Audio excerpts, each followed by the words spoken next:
Միջազգային գործընկերների հետ համագործակցությամբ ազգային ժողովում մեկնարկեց երրորդյա համաժողով։ Խորհրդարանը բոլորի համար, այս համատեքստում էլ ընթացան աշխատանքները։ Հայաստանից բացի մասնակցում են Մոլդովայի, Ուկրաինայի, Ալբանիայի, Հյուսիսային Մակեդոնիայի եւ Գերմանիայի խորհրդարանների աշխատակազմերի ներկայացուցիչները։ Քննարկումները մեկնարկեցին ազգային ժողովի աշխատակազմի ղեկավար գլխավոր քարտուղարի ելույթով։ Դավիթ Առաքելյանը խոսեց ժողովրդավարական գործընթացների դրանց զարգացման ուղիների խորհրդարան հասարակություն կապի վերաբերյալ ու փաստեց։ Այսօր մենք այստեղ ենք ոչ միայն ներկայացնելու յուրաքանչյուրիս փորձը, այլ նաև սովորելու միմյանցից։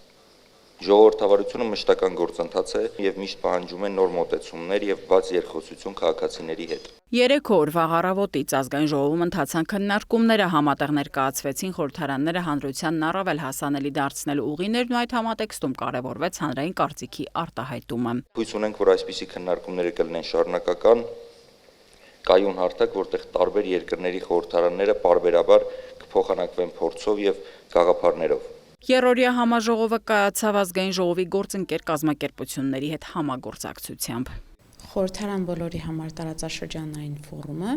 նախաձեռնվել էր ազգային ժողովի աշխատակազմի կողմից։ Դիմեցինք ՄԱԿ-ի զարգացման ֆորսեցի ծրագրին, որը որ հենց մեր հետ անմիջականներն աշխատող ծրագիրն է, GIZ-ին եւ OECD Sigma-ին։ Այս 3 միջազգային գործընկերների հետ մենք շատ արդյունավետ ենք աշխատում յուրաքանչյուրը իր ոլորտում եւ ուրախ ենք, որ մեր միջազգային գործընկերները այս տարածաշրջանային ֆորումի գաղափարը ոչ միայն ընդունեցին, այլ նաև իրենց գործուն մասնակցություն ունեցան դրա կազմակերպման մեջ։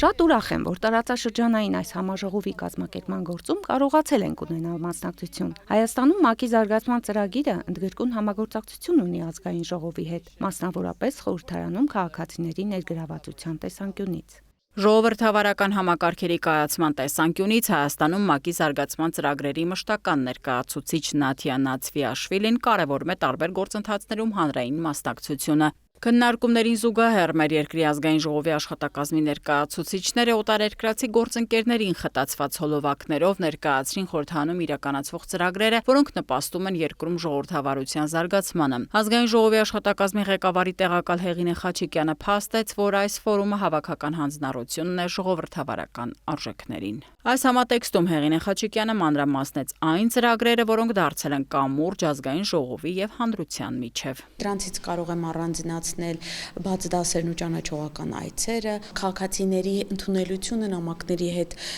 կատարվող աշխատանքը, կրթական ծրագրերը, մասնավորապես կամրջելով ազգային ժողովը եւ դպրոցը, օրենսդրական ծրագրեր, ինչպիսիք օրինակ խորհրդարանական լսումներն են, որի ընթացքում պարտադիր իրականացվում է ժեստերի լեզվով թարգմանություն, ապահովելով նաև ներառականությունը։ Խորհրդարան հասարակություն կապի համատեքստում մասնակցային կառավարման օրինակները ներկայացրեց նաև ազգային ժողովի նախագահի խորհրդականը։ Իմ բերած օրինակները հիմնականում ազգային ժողովի նախագահ պարոն Արեն Սիմոնյանի կողմից բարձրացված հարցերին էր վերաբերում, երբ քաղաքացին վստահ լինելով, որ իր ձայնը լսելի է լինելու, ինքը մոտեցել է փողոցում ազգային ժողովի նախագահին եւ մեկ օրինակ բերեմ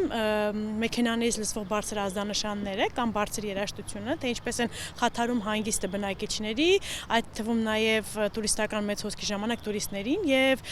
այս առումով օրենսդրական նախաձեռնություն է եղել, մշակվել է օրենքը, նաև բալային համակարգին էր վերաբերում, երբ վարորդները Եվախախտումներն ունեն, բալային համակարգը 10 բալանոցից դարձել էր 13, նշված դեպքերով եւ նաեւ բազմաթիվ այլ դեպքերով ազգային ժողովի նախագահը ինքն է անձամբ նախաձեռնել այս ամենը եւ իր նախաձեռնությամբ է կարգավորվել այսինչ կամ այնինչ օրենքը, որը բարելավել է հասարակության քաղաքացու կյանքը։ Ազգային ժողովի վարչությունները հավասարապես ունեն ներգրավվածություն հասարակության հետ կապերի ամրապնդման ու խորհրդարանական ժողովրդավարության զարգացման տեսանկյունից։ Դրանում առավել մեծ է նաև հասարակայնության հետ կապերի եւ հաղորդակցության վարչության դերը։ Իրականացված աշխատանքների ու նախաձեռնությունների վերաբերյալ հոլովակներով մանրամասներ ներկայացրեց նաև Լաուրա Անտոնյանը։ Հիմնական շեշտադրումները նրանում էր, որ Ազգային ժողովի աշխատակազմը եւ վարչությունները ապա քաղաքական են, քանի որ պետք է ապահովեն ազգային ժողովի բնականon գործունեությունը, հետեւաբար օրինակ լրատվական վարչությունը անաչառ, հավասարակշռված եւ օբյեկտիվ փորձում է ներկայացնել բոլոր միջոցառումները առանց որևէ մի ֆրակցիայի առավելություն տալու։ Խորհրդարանն առավել հասանելի դարձնելու տեսանկյունից ուրվագծվում է նոր ծրագիր, նշում է Լաուրա Անտոնյանն ու առայժմ զերծ մնում փակագծեր բացելուց։ Արդեն կես տարի աշխատում ենք այդ գաղափարը իրականություն դարձնելու ուղղությամբ մեր միջազգային գործընկերների հետ, որը միտված է խորհրդարանը ավելի հասանելի դարձնել եւ ինչպես մեր Բունդեսթագի ներկայացուցիչը նշեց, ոչ բոլորն են կարողանում անընդհատ գալ Բերլին եւ լինել Բունդեսթագում, հաճախ Բունդեսթագն է կարիք ունենում գնալ եւ ավելի մոտ լինել Գերմանիայի քաղաքացիներին, մոտավորապես նման պրոյեկտի շուրջ էլ մեր մտքերն են։ Իսկ արդեն իրականացված ծրագրերի շարքում որպես հաջողված նախագծեր հյուրերը մատնանշում են ամառային դպրոցն ու երիտասարդական խորհրդարան ծրագրերը։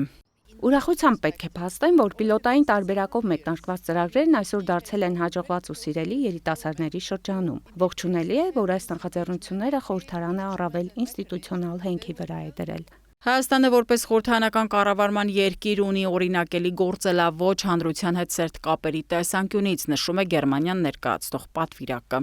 Օրինակ մասնակցային կառավարման առումով ձեր խորհրդարանն ունի բավականին լավ դիրքեր, ինչի համար շատ ուրախ ենք։ Հայաստանի խորհրդարանը մեզ համար փորձառու գործընկեր է եւ առաջիկայում նախատեսում ենք ընդլայնել համագործակցությունը։ Գերմանիայի կառավարությունը հանձնառու է նոր ֆոնդեր հատկացնել տարածաշրջանային ծրագրին։ Այդ համատեքստում Արևմտյան Բալկանների արևելյան գործընկերության երկրների կողքին է նաեւ Հայաստանը։ Ազգային ժողով եկած հյուրերից շատերն առաջին անգամ են մեր երկրում ու նման համաժողովների շնորհիվ է նաև, որ երկրները միմյանց դառնում են ճանաչելի փորձի փոխանակման տեսանկյունից։ Շատ տպավորված եմ ձեր երկրի ազգային ժողովի աշխատակազմի փորձառությամբ։ Ուրախ եմ, որ կարողացա մասնակցել համաժողովին։ Առաջին անգամ եմ Հայաստանում, հրաշալի երկիր ունեք, տպավորված եմ հյուրընկալությամբ։ Պետք է ասեմ, որ ձեր երկրի խորհրդարանը բաց է հանրության համար։ Իմ ուշադրությունը գրավեց հատկապես երիտասարդների հետ համագործակցությունը։ Համակողմանի քննարկումներ, առավել սերտ կապեր Հայաստանի, Արևելյան գործընկերության, Արևմտյան Բալկանների երկրների ու Գերմանիայի խորհրդարանների աշխատակազմերի միջև։